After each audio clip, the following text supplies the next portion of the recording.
காலையில மங்களகரமா குளிச்சுட்டு நெத்திக்கு போட்டுட்டு இந்த வாசகரை திறக்கும் போதே கடவுளே முருகா பிள்ளையாரப்பா சிவபெருமானே என்ன கடவுள் உங்களுக்கு பிடிக்குதோ இந்த நாள் நல்ல பொழுதாக எங்களுக்கு அமையணும் அப்படின்னு பிரார்த்தனை பண்ணிக்கிட்டு அதுக்கப்புறமா போய் சாணம் கரைச்சி வாசல் தெளிச்சு பச்சரிசி மாவால கோலம் போட்டாங்க. இப்படிதான் ஒரு காலத்துல காலை பொழுது விடிந்தது. அதுக்கப்புறம் பாலை கறந்து மாடு இருக்கும்.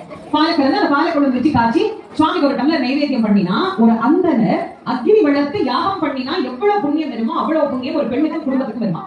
ஒரு டம்ளர் பால்ல இவ்வளவு புண்ணியம் இருக்கு. இப்ப நீங்க யோசிக்கலாம், எங்களுக்கு கொல்ல வாசல் வச்ச வீடும் இல்ல, மாடும் இல்ல, வாசலும் இல்ல, நாங்க எப்படிமா இந்த புண்ணியம் எல்லாம் எங்களுக்கு கிடைக்காதா? இப்ப இருக்கிறவங்களுக்கு நான் இந்த யோசனை சொல்றேன்.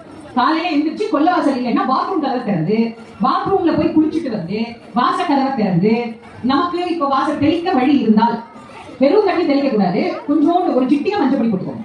நம்ம சாணம் கிடைக்கிறது இல்ல, அதனால ஒரே ஒரு சிட்டிகை மஞ்சப்பொடி, ஏன்னா வெறும் தண்ணியை தெளிக்க கூடாதுங்கிறதுனால ஒரு சிட்டிகை மஞ்சப்பொடி போட்டு வாசல் தெளிச்சுட்டு பச்சரிசி மாவால கோலம் போடுங்க. கல் மாவால கோலம் போட வேணாம். கோலம் வந்து அழகுக்கு போடுறது இல்ல, அது எறும்பு காக்கா இதெல்லாம் சாப்பிடுதுன்னா அந்த புண்ணிய பலன் நமக்கு கிடைக்கும். காலையில ஏதோ ஒரு ஜீவனுக்கு தர்மம் பண்ணணும், அதுக்காக தான் கோலம் போடுறது.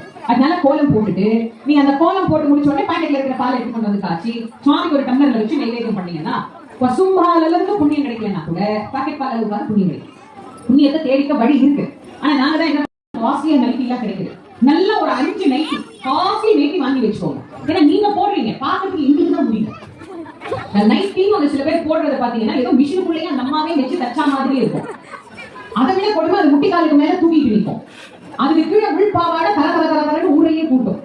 அதுக்கும் கொடுமை அதுக்கு மேல ஒரு துண்டு, ஏன்னா ஒரு பெரிய ஷால். அதை சகிக்க முடியாம பார்த்தாலும் இங்கிலேருந்து இது வரைக்கும் ஒரு கலர் கொடுத்து வச்சிருப்பா. இந்த கையை இப்படியே அதுல தொடச்சி தொடச்சி தொடச்சி கைப்பிடியை விட மோசமா இருக்கும் அந்த இடம். பிச்சுக்கு பிச்சுக்கு எப்படிதான் அதை எடுத்து போட்டுட்டு நடமாடுறாலோ தெரியல. அந்த அம்மா தண்ணி ஏதாவது தரவான்னு கேட்டாலே நமக்கு அலர்ஜி ஆயிடும். இன்னும் வேணாம், இந்த நைட்டியை போட்ட கையோட நீ எதையும் போய் தொட்டுடாதுங்கிற அளவுக்கு இருக்கும். நான் என்ன சொல்றேன், நல்ல காஸ்ட்லி நைட்டியா மத்தவங்க எல்லாம் பார்த்தாலும் கண்ணு பூசாத மாதிரி ஒரு 5 நைட்டி வாங்கி வச்சுட்டு வேணா போட்டுக்கோங்க. வேற வழி இல்லை. முன்னாடி ஏதாவது வீட்டுக்கு வந்தா உங்களுக்கு ஓடி போய் மாத்தி வந்துருவாங்க. இப்ப அதுவும் இல்லை, நீ வந்தாவா வராட்டி போனா போ, எனக்கு அதை பத்தி கவலை இல்லை, நான் இப்படிதான் கம்ஃபர்ட்டா எனக்கு இருக்கு, அதனால நான் இப்படியே இருந்துக்கிறேன். ஒண்ணு மட்டும் யோசிங்க, ஒரு குடும்பத்தினுடைய மரியாதை, ஒரு குடும்பத்தினுடைய உயர்வு, ஒரு பாரம்பரியத்தின் வெளிப்பாடு அங்க இருக்கிற பெண்கள் கிட்டதான்.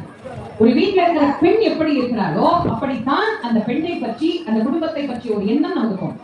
உடம்பு சரியில்லை, சரி, வயசானவங்க முடியல, பரவாயில்ல, மத்தவங்களுக்கு எந்த பிரச்சனை வந்தது, ஒரு நாகரிகமான உடைய புடவையே தான் கட்டணும்னு நான் சொல்லல, சல்வார் போட்டுக்கோங்க, நல்ல டீசெண்டா நல்ல அழகா இருக்கும், எத்தனை வயசானாலும் போட்டுக்கலாம், ஒன்றும் பிரச்சனை இல்லையே.